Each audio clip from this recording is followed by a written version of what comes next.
For generations, California was where Americans went to begin again. It was the land of gold, Hollywood, Silicon Valley, endless sunshine, and promise that your next big opportunity was waiting somewhere beyond the horizon. Millions dream of moving there, but today something strange is happening. Moving trucks are traveling into the opposite direction.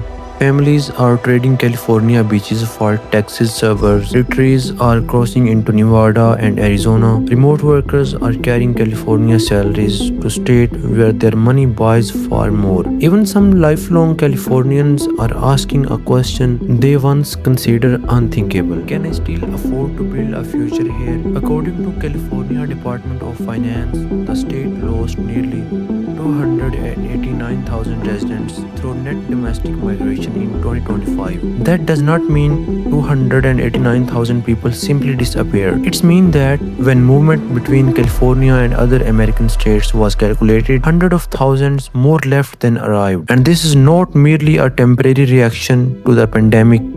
California has experienced negative net domestic migration every year since 2001. But why?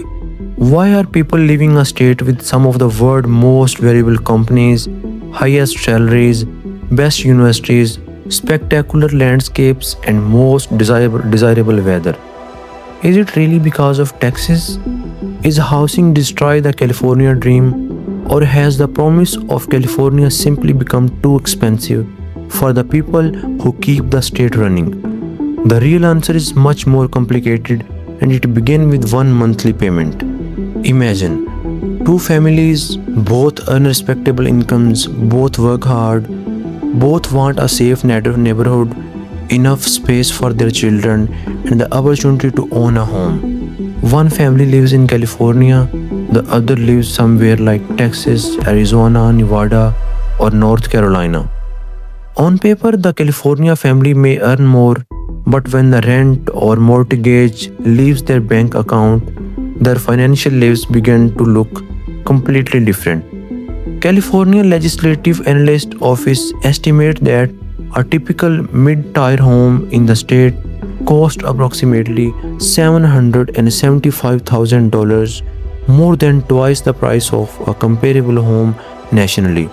And that is only the statewide figure. In parts of Los Angeles, San Diego, Orange County, and San Francisco Bay Area, an ordinary family home can easily approach or exceed $1 million. For existing homeowners, those prices may represent enormous wealth, but for the renters and first-time buyers, they can feel like a locked door. In 2026, the estimated monthly cost of owning a two-bedroom California home, including the mortgage, property taxes, and insurance, was about $4,600. Renting a similar property cost approximately $2,700. That create a painful choice. Continue renting and struggle to build ownership, or buy a home and commit a huge portion of your income to one monthly payment. Only around 22% of California households would likely qualify for a mortgage on mid-tier home based on their income. In 2019, that figure was approximately 31%. So even as home prices stopped rising as rapidly as they did during the pandemic, affordability continued to deteriorate because interest rates and monthly payments remain high. And the problem did not appear overnight. For decades, California's most desirable coastal cities failed to build enough housing to match population and job growth. Local restrictions, limited land, expensive construction, lengthy approval processes, and opposition to denser development and all contributed to the shortage. More people compete for fewer available homes, prices climb, workers move further from employment centers, and eventually, the distance between a person's income and California's housing market became too wide to ignore. According to the Public Policy Institute of California, 35% of Californians have seriously considered leaving the state because of housing costs. That may be the most important number in this entire story, because people do not always leave California because they dislike it.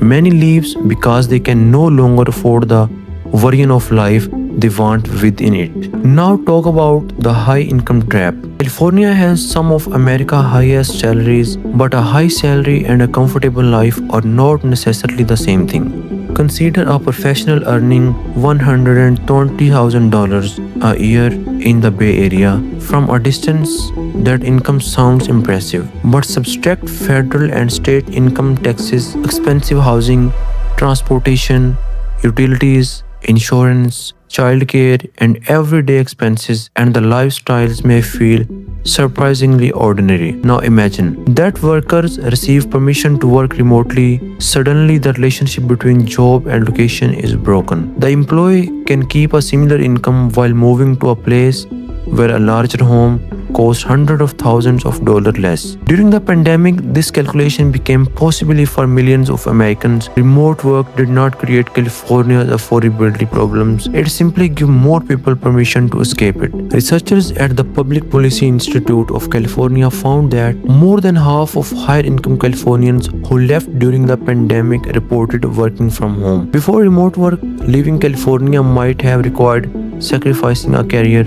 After remote work, leaving could feel like receiving an instant raise, not because the employer paid more, but because the location charged less. This is why the movement has included more than struggling households. California has also experienced losses among college graduates and higher income residents. Although those groups remain less likely to leave than lower income residents, the largest long-term burden has fallen on people with lower incomes and those without college degrees. Over the past decade, California experienced a net loss of more than 500,000 lower income adults, is equal to over 10% of the state's current lower income adult population. These are often the workers California desperately need: restaurant employees, car caregivers, warehouse workers, tradespeople, sports staff, and service workers. California can offer extraordinary income to people at the top, but a state cannot operate only with software engineers, investors, and movie stars. It also needs teachers, nurses, mechanics, cashiers, firefighters, cleaners, and construction workers. When those people cannot afford to live near the communities they serve, California's housing crisis becomes more than a personal financial problem. It becomes an economic problem. Now we reach the most politically explosive explanation: taxes. California's personal income tax rates range from 1% to 12.3%. Income above $1 million can also face an additional 1% tax, producing a top marginal rate of 13.3%. To be clear, that top rate does not apply to the entire income of an ordinary worker. California uses progressive brackets, so high rate apply only to higher portion of taxable income. But for wealthy residents, business owners, and highly paid professionals, the difference between California and a state with no personal income tax can be substantial. 9 states, including Texas, Florida, Nevada, Washington, and Tennessee, do not impose a broad tax on wage income. That does not make those states tax-free. They still raise money through property taxes, sales taxes, business taxes, fees, and other sources. But income tax is highly visible. Every time a worker examines a paycheck, the deduction is right there. And once remote work made relocation easier, some high earners begin asking a simple question: if I can do the same job somewhere else, why should I pay California tax rate? Housing is the largest expense, but it is not the only one. According to US Bureau of Economic Analysis, California had the highest overall price level among the states in 2024, approximately 10.7% above the national average. Housing was the biggest driver, but Californians also feel the pressure while buying groceries, paying utility bills, arranging childcare, maintaining a car, and filling the gas tank. California gasoline prices are frequently more than $1 per gallon above the national average. The US Energy Information Administration attributes the difference to several factors: taxes and fees, environmental programs, a special cleaner burning fuel blend, higher refining costs, and California's isolation from major refining centers elsewhere in the country. So the question, where are Californians going? When Californians leave, they do not scatter randomly. They frequently move to nearby states such as Nevada, Arizona, Oregon, and Washington, or to the major destinations such as Texas. These states offer different combinations of lowering housing costs, more space, lower taxes, proximity to California, and expanding job markets. A family selling a modest California home may arrive in another state with enough equity to purchase a larger house, reduce its mortgage, or build savings. A retiree may move to Nevada to remain close to relatives while avoiding California income tax. A remote worker may choose Arizona for its climate and cheaper housing. A business owner may choose Texas for access to workers, land, customers, and a different regulatory environment. But the grass is not automatically greener. Texas can have high property taxes and extreme weather. Florida face hurricanes and rising insurance costs. Arizona struggle with intense heat and water concerns. Nevada economy can be volatile. Housing prices have risen sharply in many of the communities receiving former Californians. Some movers even return after discovering that lower costs do not replace family.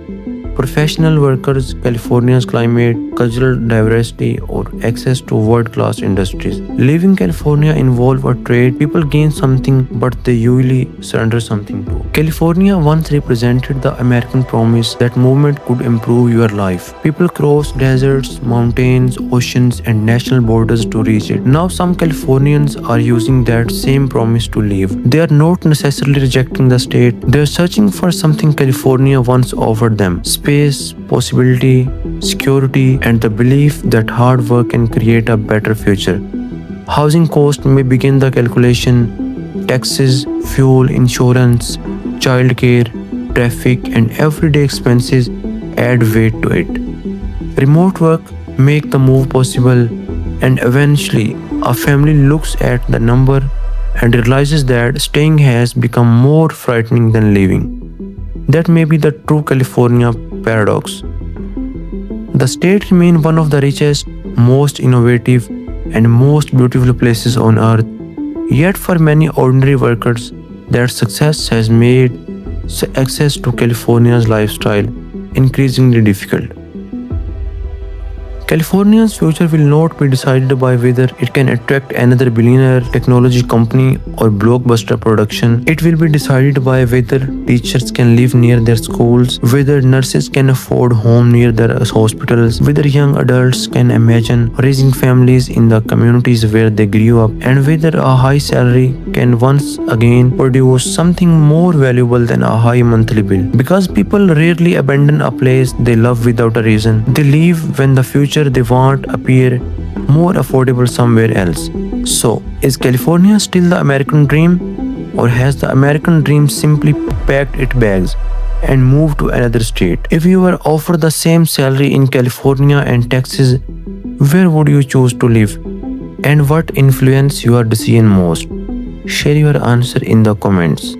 And if you enjoyed this documentary that explains the forces quietly reshaping everyday life, subscribe to the channel, because sometimes the biggest changes in America do not begin in Washington. They begin with a family, a moving truck, and a one-way journey out of California.